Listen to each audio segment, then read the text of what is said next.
Habang abala ang marami sa pag-uwi para sa pagsalubong ng Pasko, alamin natin ang ilang sitwasyon ng mga biyahero at ang mga paalala ng NLEX para sa mga motorista.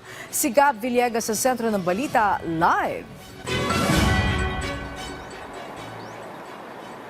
Angelique, nagsisimula na bumiyahe ang ilan sa ating mga kababayan patungo sa kani-kanilang mga probinsya 6 na araw bago ang Pasko. Malayo pa ang nilakbay mula Eastern Samar ng pamilya ni Gail para makasama ang kanilang mga kaanak sa Candon, Ilocos Sur ngayong Pasko. Pinakabitan nila ngayon ng RFID sticker ang kanilang sasakyan dahil ito ang unang beses na may dala silang sariling sasakyan patungong norte.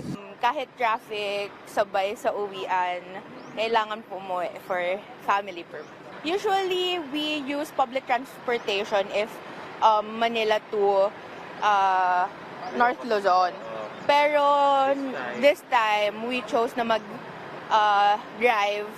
Ano lang po, para experience din na how to drive. Si Perlita naman, mula pa sa Parañaque City ay aakyat ng Baguio City ngayong araw kasama ang mga kaibigan. Kung na-expect na ganitong smooth ang aming travel, no? Kaya lang naman nag-drop kami rito kasi kukuha kami ng RFID namin, going to Baguio.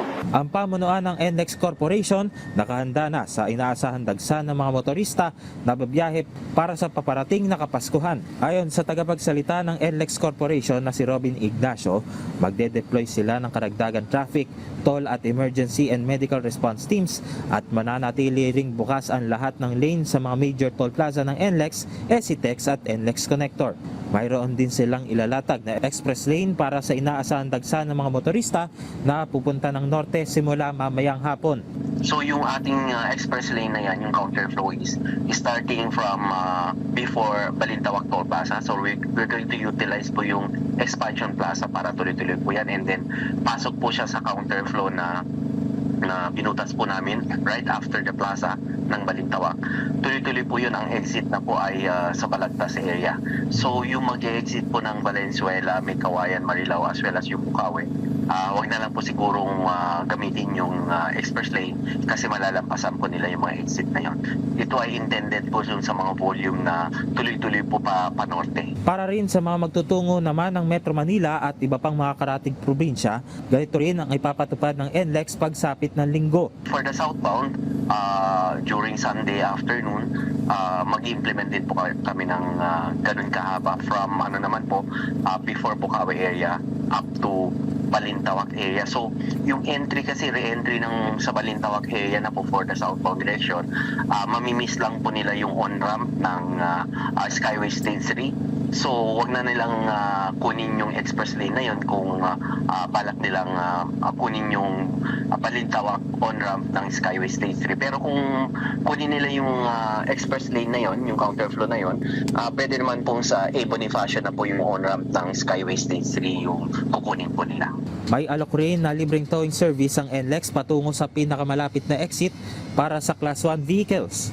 Yan ay nagsimula na kaninang alas 6 ng umaga at magtatagal yan hanggang December 22 ng alas 6 ng umaga. Muli itong magbabalik ng alas 6 ng umaga ng December 23 hanggang alas 6 ng umaga ng December 25. December 30 ganap na alas 6 ng umaga hanggang December 31 ng alas 6 ng umaga.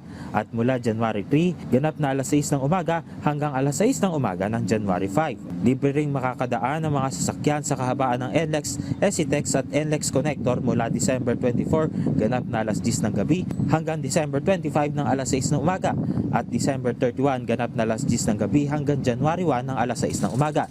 May paalala rin ang pamunuan ng NLEX sa mga biyahero ngayong Kapaskuhan. Sana po yung kahit mag-implement po tayo ng mga ganitong plano, including yung free towing natin, hindi po sana ito dahilan para hindi na po maghanda yung ating mga kababayan sa kanilang pagbabiyahe. Sana po i-check pa rin po nila na nasa tamang kondisyon yung kanilang mga sasakyan. Ganun din po sana yung magdadrive.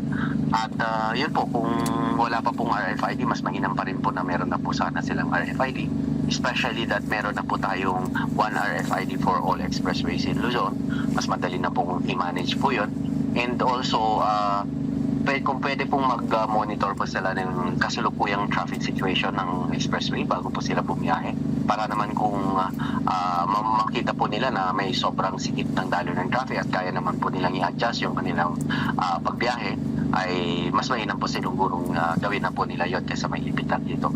And habang bumabaybay po dito sa expressway, pag hindi po sila kagad nakita pag magka-problema, tumawag lang po sa 135,000. Corporation ay aabot na sa 500 metro itong layo ng mga sasakyan, yung pila ng mga sasakyan dito sa Bukawi Toll Plaza, Balintawak Toll Plaza rather. At may paalala rin, yun nga, paalala rin ng NLEX Corporation na laging i-check din yung mga sasakyan bago sila bumiyahe. Angelique? Gab, mga ilang porsyento kaya ang inaasahang itataas sa volume ng mga sasakyan na dadaan sa NLEX ngayong Kapaskuhan?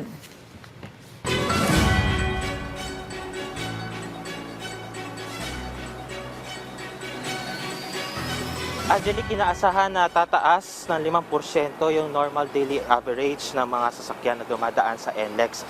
Yung simula ngayong araw yan at magtatagal yan hanggang January 5. Mula sa karaniwang 350,000 ng mga sasakyan na dumadaan dito sa NLEX kada araw, ay inaasahang akyat ito sa 367,500 yung average daily volume ng mga sasakyan na dadaan dito. Sesitex naman mula sa 80,000 magiging 84,000 yung sasakyan, yung bilang ng mga sasakyan na dadaan dito. Pati rin sa NLEX Connector, kung saan mula 20,000 ay inaasahan na magiging 21,000 yung bilang ng mga sasakyan na dumadaan sa nasabing expressway during the holiday season. At yan mo ng update mula rito sa NLEX. Balik sa iyo, Angelique. Okay, maraming salamat sa iyo, Gab Villegas.